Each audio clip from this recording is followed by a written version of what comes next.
Pemirsa, selamat jumpa kembali dalam channel Ahmad Komari. Di penghujung tahun 2021 ada kejuaraan bulu tangkis di Thailand. Jagoan Indonesia Anthony Sinisuka Ginting 2 kali kalah dari Viktor Axelsen. Walaupun keduanya sudah saling mengalahkan, tetapi 2 kali kalah secara beruntun ini mengindikasikan bahwa kemenangan Sinisuka Ginting pada waktu yang lalu itu menangnya tidak signifikan. Mengapa? Karena jika kemenangan itu signifikan, itu bisa diulang kembali kemenangannya. Karena berdasarkan analisa atas kelebihan dan kelemahan lawan, sehingga angka-angka yang diperoleh benar-benar merupakan proses dalam melakukan gerak-gerak tertentu sehingga bisa mengakhiri rally. Nah, untuk menghadapi Viktor Axelsen, bagaimana di pertandingan berikutnya? Yang pertama, harus tahu kelebihan permainan dari Viktor Axelsen. Yang kedua, mengetahui kelemahan permainan Viktor Axelsen. Lalu implementasinya tinggal menghindari kelebihan dan menyerang bagian kelemahan dari Viktor Axelsen. Kita coba analisis apa kelebihan Viktor Axelsen. Karena pemain ini badannya tinggi, maka mempunyai kelebihan pengambilan bola atas lebih cepat. Karena badannya sudah tinggi, apalagi dia juga bisa melakukan jumping smash. Yang kedua, jangkauan meraih shuttlecock juga lebih efisien. Jadi hanya menggunakan satu langkah kaki kiri, badannya sudah bisa menjangkau di depan daerah net. Kelebihan yang ketiga, smashnya keras dan tajam, sehingga Axelsen ini sangat senang kalau melihat bola yang melambung, sehingga dia bisa memperagakan kelebihannya. Nah, kelemahannya Axelsen di mana? Karena badannya tinggi, maka satu kelemahan, gerak membalik badan itu lambat. Ketika dia meliuk ke kanan, untuk kembali meliuk ke kiri itu waktunya lama. Beda dengan Ginting, mana badannya lebih kecil, meliuk ke kanan dan meliuk ke kiri waktunya bisa lebih cepat.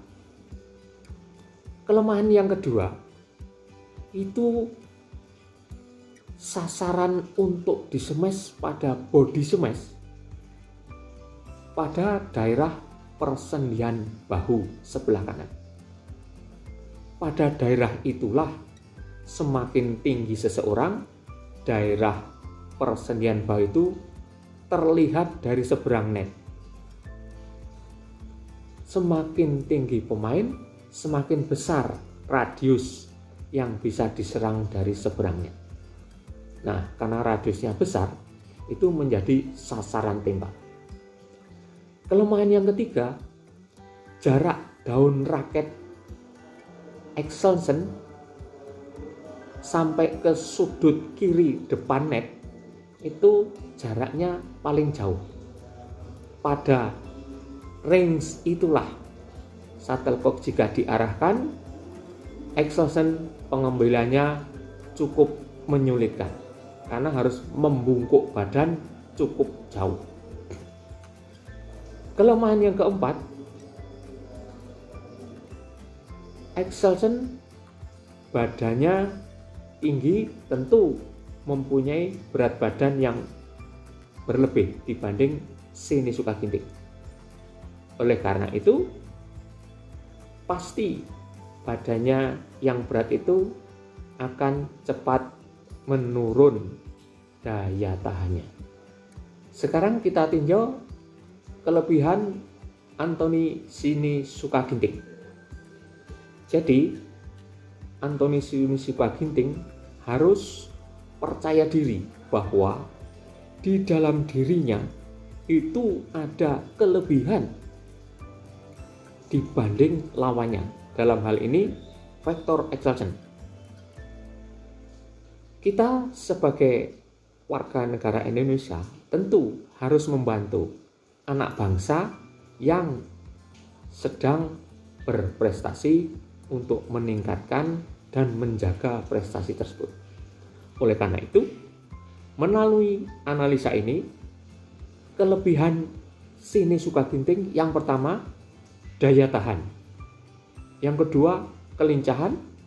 Yang ketiga, akurasi pukulan. Yang keempat, kecepatan repetisi memukul. Dan yang kelima, radius sasaran tembak lawan itu lebih besar. Sedangkan yang keenam, variasi melakukan servis bisa lebih akurat. Ketika saudara Anthony Shini Sukaginting akan menghadapi Axelsen besok pada pertandingan berikutnya, yang pertama, Ginting harus percaya diri bahwa di dalam dirinya mempunyai kelebihan dibanding lawan-lawannya itu. Selanjutnya, kelebihan-kelebihan itu digunakan untuk menyerang kelemahan lawan. Dalam hal ini, Victor Axelsen. Di sini akan kita yakinkan kelebihan-kelebihan dari saudara Ginting. Yang pertama, kelebihan daya tahan. Ginting harus bersabar ketika melakukan rally panjang.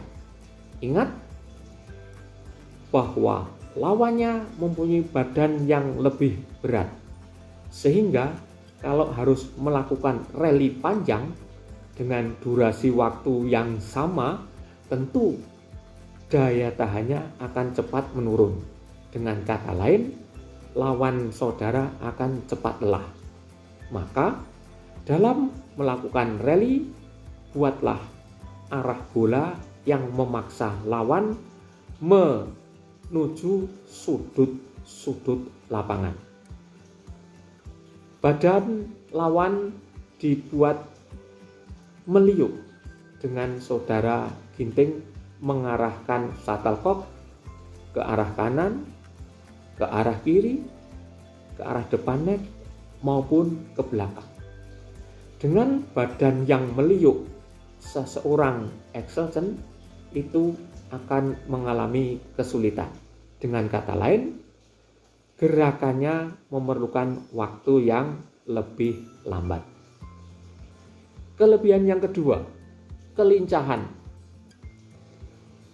Kalau ada mobil truk gandeng dibandingkan dengan mobil sedan, dalam mengubah arah tentu lebih mudah yang sedan. Dengan demikian,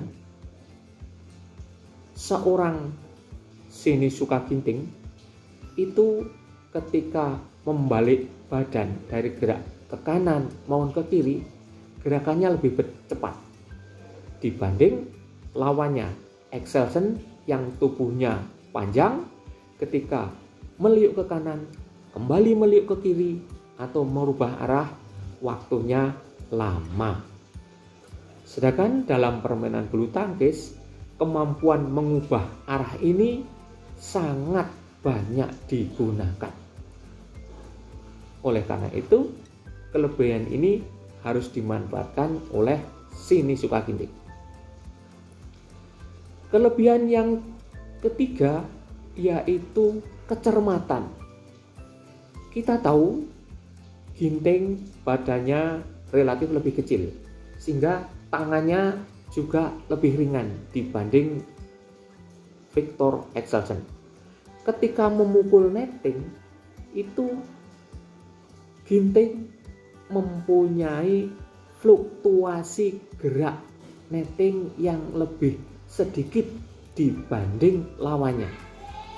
Karena Axelsen dengan tangan yang lebih berat, tentu dalam melakukan netting fluktuasinya itu sangat tinggi.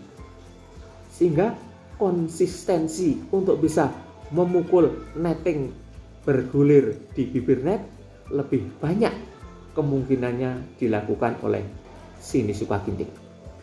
Oleh karena itu, Ginting harus lebih berani bermain netting. Demikian pula ketika pukulan-pukulan yang lain. Ginting harus sabar karena akurasi saudara yang tangannya lebih kecil itu lebih akurat. Lama-lama pemain yang tangannya panjang itu mudah melakukan kesalahan sendiri, bisa nyantol di net, shuttlecocknya maupun keluar lapangan.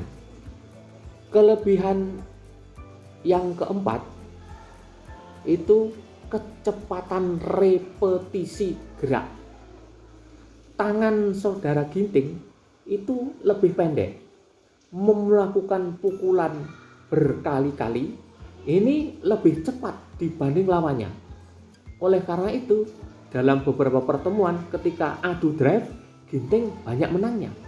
Oleh karena itu, manfaatkanlah momen gerak yang cepat ini untuk mengadu dengan lawan. Dalam hal ini Axelsen. Berikutnya, karena Axelsen ini tipe pemain menyerang, maka manfaatkanlah secara psikologis pemain yang tipe menyerang ini tidak suka kalau dirinya diserang. Oleh karena itu, saudara Ginting harus melakukan pola menyerang terhadap Axelsen. Ya, bola selalu diturunkan ke bawah. Jangan mengangkat bola kalau tidak terpaksa, karena Axelsen berani jumping smash, sehingga itu sangat membahayakan. Berikutnya, kelebihan dari Ginting itu sasaran tembak pada lawan itu lebih besar. Sasaran tembaknya di mana? Pada persendian bahu sebelah kanan. Pemain yang semakin tinggi itu bahunya semakin terlihat dari seberang net. Bahu yang lebih tinggi ini membuat radius sasarannya lebih besar. Oleh karena itu, memudahkan lawan untuk menyerangnya. Oleh karena itu, berani melakukan serangan pada artikulasio humeri bagian kanan atau persendian bahu bagian kanan. Tetapi dengan catatan tidak harus sekali pukul di situ mati. Paling tidak bisa membuat pengembalian lawan tidak sempurna. Nah, ketika pengembalian yang tidak sempurna itulah bisa dimanfaatkan saudara Ginting untuk melakukan killing smash. Kelebihan yang berikutnya itu pada servis. Seorang pemain yang tangannya lebih kecil lebih mudah melakukan variasi melakukan servis. Perlu kita ketahui bahwa seseorang pemain lawan ketika mau menerima servis itu perasaannya harus dibuat ragu atau dibuat confused. Ini akan short service atau akan lob service. Paling tidak dengan keraguan itu akan mengurangi konsentrasi Excelsen untuk mengembalikan servis, menempatkan shuttlecock di daerah yang menyulitkan. Oleh karena itu, ketika melawan Victor Excelsen, servis ginting jangan selalu short service terus-menerus. Sesekali harus melakukan flick service supaya Excelsen bisa tertipu, sehingga pengembalian servisnya tidak menyulitkan Sini Sukaginting. Nah, sasaran lemah salah satunya pemain yang tinggi dalam rally itu pada daerah depan sebelah kiri bagi pemain yang right handed atau tidak. Kita tahu Excelsen pemain right handed, di tangan kanan jaraknya paling jauh dengan sudut lapangan sebelah kiri depan, sehingga ketika rally Sini Sukaginting bisa membuat jarak terjauh lalu diarahkan pada daerah depan net sebelah kiri lapangan Excelsen. Disitulah Excelsen kalau mengembalikan bola paling sulit karena harus membungkuk cukup jauh, dikarenakan jarak raket dengan sudut itu paling maksimal, paling jauh. Nah, kelebihan-kelebihan inilah yang harus dimanfaatkan oleh Anthony Sini Sukaginting untuk menghadapi Victor Excelsen pada pertemuan selanjutnya. Mudah-mudahan bisa menambah kepercayaan diri jagoan kita Sini Sukaginting. Demikian analisis yang bisa kami sampaikan dari hasil melihat videonya Ginting ketika ketemu Excelsen di Thailand Open. Silakan subscribe dan bunyikan lonceng supaya video analisis bulu tangkis berikutnya bisa menghadiri HP saudara. Wassalamualaikum warahmatullahi wabarakatuh. Ahmad Komari.